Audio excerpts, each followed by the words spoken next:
नमस्कार, मैं नामिका संसार हिंदी साहित्य में आप सबका स्वागत करती हूं। अगर आप मेरे चैनल पर नए हैं तो आपको बता दूं कि मैं इस चैनल पर हिंदी साहित्य से जुड़ी किताबों की समीक्षा प्रस्तुत करती हूं। अगर अब तक आपने मेरे चैनल को सब्सक्राइब नहीं किया है तो इसे सब्सक्राइब कर लें और साथ ही बेल आइकन को प्रेस कर दें ताकि मेरी वीडियो का पहला नोटिफिकेशन सबसे पहले आपको मिले। तो शुरू करते हैं आज का वीडियो। आज जो किताब मैं लेकर के आई हूँ उनसे हर एक भारतीय परिचित है, हम सबको उन पर गर्व है और उनका जीवन हमारे लिए प्रेरणा का स्रोत रहा है। उनके द्वारा लिखी गई किताबें हमें हमेशा ही मार्गदर्शन देती रही है। जी हाँ, मैं बात कर रही हूँ भारत रत्न से सम्मानित भारत के पूर्व राष्ट्रपति और मिसाल man doctor APJ Abdul Kalam की। आज उनकी किताब मेरी जीवन यात्रा में लेकर के आई हूँ। यह किताब माई जर्नी का हिंदी अनुवाद है, जिसका अनुवाद किया है महेंद्र यादव ने। डॉक्टर कलाम कहते हैं कि सपने वे नहीं जो हम नींद में देखते हैं, बल्कि सपने वे होते हैं जो हमें सोने नहीं देते हैं। उनकी किताब मेरी जीवन यात्रा उनके जीवन का 80 वर्षों की जीवन यात्रा की कहानी है। इस किताब में उन्होंने अपने गांव, अपने माता पिता, भाई बहनों, मित्रों, परामर्शदाता, शिक्षकों, उन सब का जिक्र किया है। यह किताब उनकी एक बायोग्राफी है। इसमें उन्होंने 8 भागों में अपनी कहानी को बयां की है। इस किताब में उन्होंने अपनी कहानी की शुरुआत अपने बचपन से की है। वे अपने पिता को याद करते हैं। उनके पिता का नाम था जैनुल आबदीन। उनकी सुबह की शुरुआत 4 बजे से पहले ही हो जाती थी और सुबह होते ही अपने परिवार के भरण पोषण की चिंता सताती थी। उनका नाव का कारोबार था और वो बहुत ही मेहनती व्यक्ति थे। डॉक्टर कलाम कहते हैं कि नाव के निर्माण से उन्हें मिसाइल और रॉकेट बनाने की प्रेरणा मिली थी। वे अपने माँ और दादी को भी याद करते हैं। वे कहते हैं कि मेरी माँ और दादी ने पूरे परिवार को बांध करके रखा था, सभी बच्चों का पेट अच्छी तरह से भर सके, इसलिए कभी कभी वे कम खा करके ही सो जाते थे। वे अपनी माँ को याद करते हैं और कहते हैं कि मेरी माँ का पकाया हुआ भोजन मेरी यादों में बसा है, जिसे रसोई की फर्श पर बैठ करके खाया जाता था।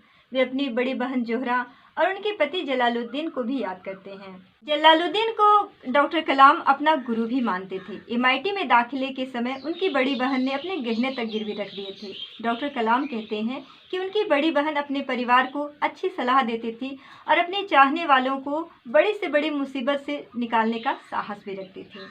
हम सब में एक कॉमन आदत होती है कि हम सब अपनी असफलता का दोष अपनी किस्मत को देते हैं। अगर हम छोटे से गांव में पैदा हुए हैं तो उस गांव को दोष देते हैं। अगर गरीब माता पिता के यहाँ पैदा हुए हैं तो उनकी गरीबी को दोष देते हैं। अगर आप में भी इस तरह की सोच है या फिर आपके आसपास कोई ऐसा व्यक्ति है जो गहरी निराशा में डूबा हुआ है और हर एक पल अपनी किस्मत को दोष देता है, तो आप उनसे कहें कि वे कलाम को पढ़ें।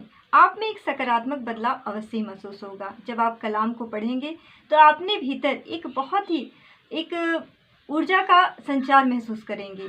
आप में अंदर ही अंदर एक बदलाव महसूस होगा। इसलिए कलाम को एक बार अवश्य ही पढ़ें। इसका कारण है कि यह किताब कोई काल्पनिक कहानी नहीं है, बल्कि डॉक्टर कलाम के जीवन से जुड़ी कठिनाइयों और उनकी सच्चाई को बयां करती है। वे एक बहुत ही गरीब माता पिता के यहाँ पैदा हुए थे, लेकिन अपने और अपने परिवार की इच्छा शक्ति और मेहनत के बल पर वे अपने आप को सफलता के शीर्ष पर पहुंचा सके।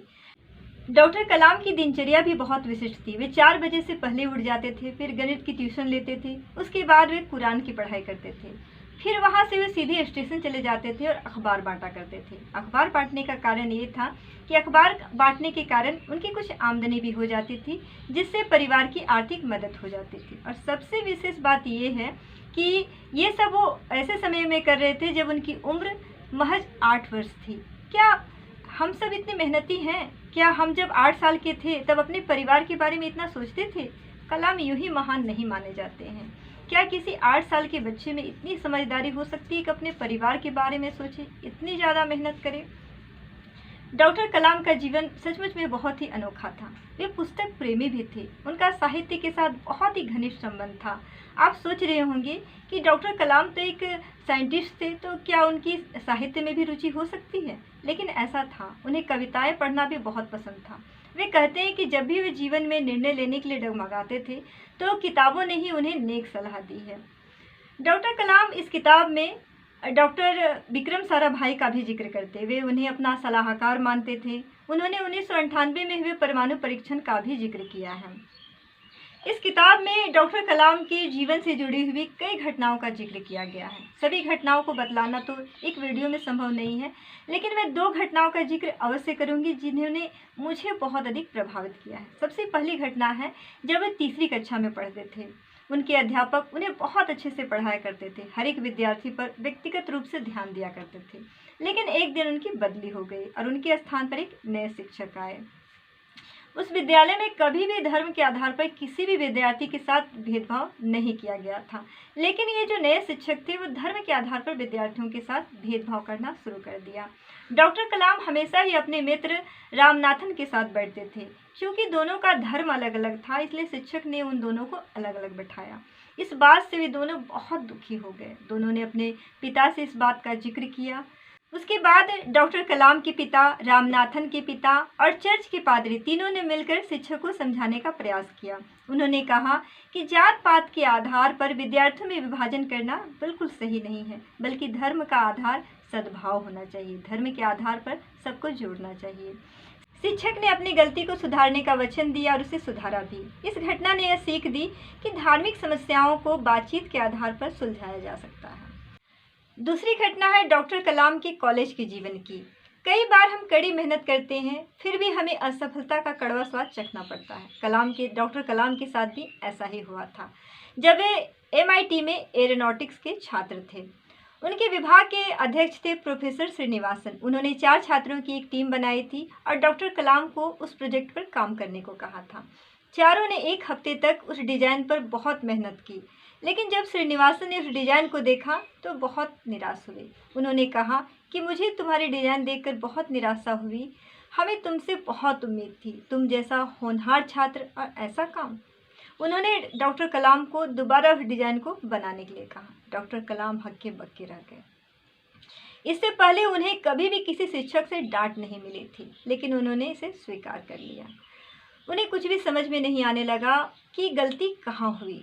और एक समस्या ये भी थी कि अगर वो ये प्रोजेक्ट पूरा नहीं कर पाते हैं तो उनकी स्कॉलरशिप भी बंद हो जाएगी, क्योंकि इसी के भरोसे उनकी पढ़ाई चल रही थी। उनके सामने उनके माता पिता, उनके बहन और बहनोई के सपने और आकांक्षाएं आंखों के सामने चलचित्र की भांति घूमने लगे। लेकिन कलाम कहाँ हार मानने वाले थे। वो फिर से उठ खड़े हुए और एकाग्रचित्त होकर के उस प्रोजेक्ट पर काम करना शुरू कर दिया। जब प्रोफेसर श्रीनिवासन ने उस डिजाइन को देखा तो सोचिए क्या हुआ होगा। वो बहुत खुश हुए और उन्होंने डॉक्टर कलाम को प्यार से गले लगाया, उनकी पीठ थपथपाई और उन्हें उन पर भरोसा जताया। तो ये कमाल तो डॉक्टर कलाम ही कर सकते थे। इसी तरह की कई घटनाएं इस किताब में लिखी हुई हैं। अगर आप इस किताब को पढ़ते हैं तो आपको किस घटना ने प्रभावित किया, ये मुझे कमेंट बॉक्स में लिख करके ज़रूर बताइएगा। इसके अलावा अगर आप इस किताब को ख़रीदना चाहते हैं और समझ में नहीं आ रहा हो कि कहाँ से इसे मंगाएं, तो मैंने इसका लिंक डिस्क्रिप्शन बॉक्स में दे रखा है, आप वहाँ से जा कर के ख़रीद सकते हैं। इस किताब को मैंने अमेज़ॉन से ख़रीदा था। आप भी चाहें तो वहाँ से ख़रीद सकते हैं, या जहाँ से आपको उपलब्ध हो सके वहाँ से ख़रीद सकते हैं। अगर आप इसी तरह से अन्य महापुरुषों की जीवनी को समझना चाहते हैं, उन्हें जानना चाहते हैं, तो आप मुझे कमेंट बॉक्स में लिख कर के बता सकते हैं कि आप कौन से महापुरुष की जीवनी पढ़ना चाहते हैं। मैं उसकी रिव्यू भी लाने का प्रयास करूंगी। अगर आप मेरा अन्य वीडियो भी देखना चाहते हैं तो उसका लिंक भी मैंने डिस्क्रिप्शन बॉक्स में दे रखा है, वहाँ जा कर के देख सकते हैं। मेरा ये वीडियो कैसा लगा ये मुझे कमेंट बॉक्स में लिख करके ज़रूर बताइएगा। साथ ही आप लाइक ज़रूर कीजिएगा, क्योंकि आप लोग मेरा वीडियो देखते तो हैं लेकिन लाइक बहुत ही कम करते हैं, इसलिए लाइक करना बिल्कुल मत भूलिएगा। मिलते हैं अगले वीडियो में, लेकिन जाने से पहले मैं ज़रूर कहना चाहूँगी कि किताबें पढ़ते रहिए, किताबों से जुड़े रहिए। बाय।